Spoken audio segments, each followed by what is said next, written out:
ئیسرائیل وەختێک کە 1940 دەوڵەتی دروستکرد یەکێ لە خاڵە گرنگەکانی ئەوە بوو کە لە پارلەمانە چەسپاندی خەتێکی سوور بوو کە نابێ خوێنی ئیسرائیلی بەدەستی ئیسرائیلی ببژێت.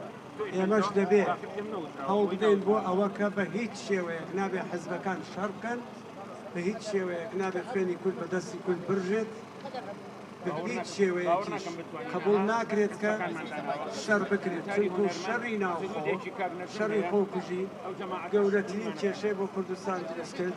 ئەگەر ئەوە نەبووە ئێستا کوردستان زۆر لەوە مامۆستا ناسر لە قسەکانی جەناب تەوا دەرەکەوێت مەسەلەکە هەر مەسەلەی لە شوکێشی سوپای تورکیانە بەسەر خاکێرینی کوردستان زۆر باسیەوەکەین ئەمەگەڕانی شەڕی ناوخۆ، یعنی ئەم قووەتە لەناو هێزە سیاسی کوردەکان لە هەر چوار پاشی بەچی ئەبێ کاری بۆ بکرێت، ئەبێ کاری بۆ بکرێت. دەڕاستی نەمانوتووە کە ئێمە ئەتوانین هەموو شتێک بکەین، ئەبێ بێن بە دەنگ بانگەوازەکەمانەوە، ئەبێ یارمەتیمان بدەن. بەڕاستی من زۆر لێرە تۆزێک چۆن بڵێن پەرۆشم کە لە سلێمانی ئەبێ ئەوەندە خەڵک بێتە دەرێ، ئەوەندە خەڵک پشتیوانی لەم بانگەوازە.